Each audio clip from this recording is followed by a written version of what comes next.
بہت ہی منفرد موضوع زندگی کیا ہے پیش کرنے جا رہا ہوں۔ زندگی کے بارے میں وہ کیا کہتے ہیں، آئیے جانتے ہیں اور سنتے ہیں کہ بشیر شاد زندگی کیا ہے کے عنوان سے کن خیالات کا اظہار کرتے ہیں۔ زندگی کیا ہے؟ یہ سوال ہر زمانے میں ایک جیسا رہا، اس میں کسی قسم کی کوئی کمی بیشی رونما نہیں ہوئی۔ کچھ تو زندہ دلی کا نام زندگی سے منسلک کرتے ہیں اور کئی زندگی کو مکڑی کے جالے سے بھی زیادہ الجھاؤ اور پیچیدگیوں میں پڑا دیکھتے ہیں۔ زندگی میں مٹھاس بھی ہے شہد جیسی، کڑواہٹ نیم جیسی۔ پھر یہ کیسی زندگی ہے جس میں دونوں اجزاء بخوبی تحلیل ہو جاتے ہیں؟ ایک ہی وقت میں دو اجزاء کی حامل بڑی عجیب ہے یہ زندگی۔ ایک طرف جنازہ اٹھ رہا ہوتا ہے تو دوسری جانب شادی کے شادیانے بجتے سنائی دیتے ہیں۔ ایک لمحے میں انسان کھلکھلا کے ہنستا ہوا دیکھا جاتا ہے تو دوسرے لمحے اسے رنج و الم کا سامنا کرنا پڑتا ہے۔ اعلیٰ حاضر القیاس لفظ زندگی اپنے اندر بحر بے کراں کی سی گہرائی، فلک شگاف پہاڑی چوٹیوں کی سی اونچائی، میدانی علاقوں کی سی وسعت اور ہر ذی روح کی حرکات و سکنات کا نام زندگی ہے۔ زندگی دی ہوئی اسی کی تھی، حق تو یہ ہے کہ حق ادا نہ ہوا۔ ایسے اشعار قلندر صفت انسان کی زبان سے ادا ہوتے ہیں جو زندگی کو خدائے بزرگ و برتر کی دین سمجھتے ہیں اور اس امانت کو وقت مقررہ تک استعمال میں لا کے زندگی کا حق ادا کرنے کی فکر میں رہتے ہیں۔ زندگی ان سانسوں کی مرہون منت بھی ہے جو اللہ تبارک تعالیٰ کے اعلیٰ نعمتوں میں سے ہے۔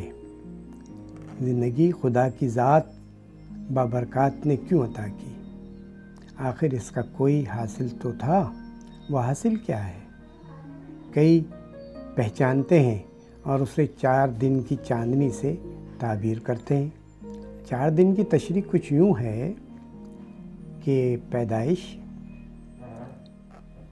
جوانی، بڑھاپا اور پھر جنازہ، یعنی سفر عدم۔ چلیے مان لیتے ہیں کہ یہ 4 دن اسی بات کی عکاسی کرتے ہیں۔ پھر ان 4 دنوں میں مزید نظر ڈالی جائے تو پتہ چلتا ہے کہ پیدائش کیوں کی؟ شاید اس لیے کہ بنی آدم کی نسل چلتی رہے۔ وقت کے ساتھ ساتھ جوانی کا آنا بھی لازمی امر ہے، سو جوانی کی لغزشیں زندگی کے معنوں کو اپنے اندر سمونے کی پوری کوشش کرتی ہیں۔ اسی لیے صوفی شاعروں نے کہہ دیا کہ گر جوانی توبہ کردن شیوائے پیغمبری۔ جوانی اور توبہ بڑی بات ہے۔ جو اس پر کاربن ہو گیا اس نے سب کچھ پا لیا۔ زندگی ایک ایک لمحے کا مجموعہ ہے اور جس نے اپنے لمحات ضائع کر دیے اس نے اپنی زندگی تباہ کر لی۔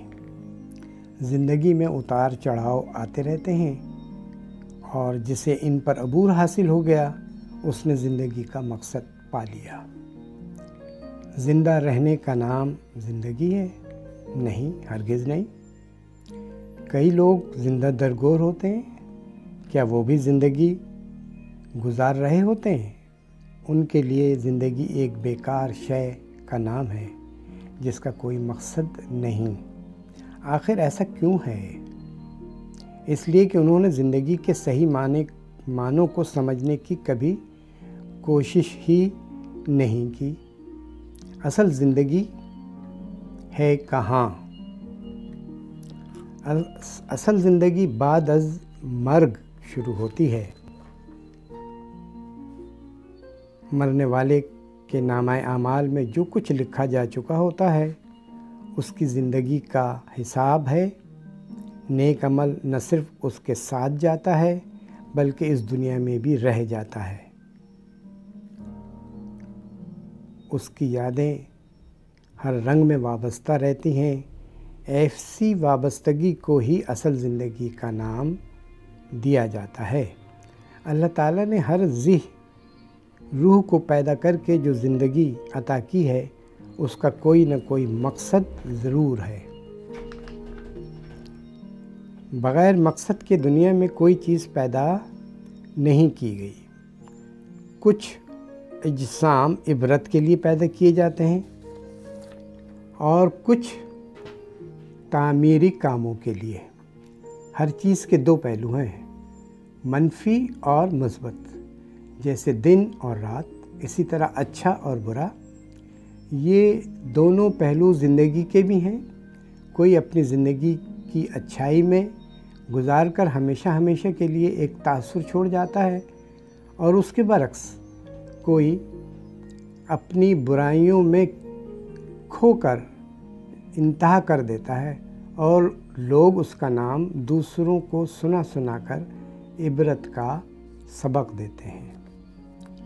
زندگی مومن کے لیے ایک مصیبت سے کم نہیں، اور مصیبت میں اللہ تعالیٰ یقیناً یاد آتا ہے۔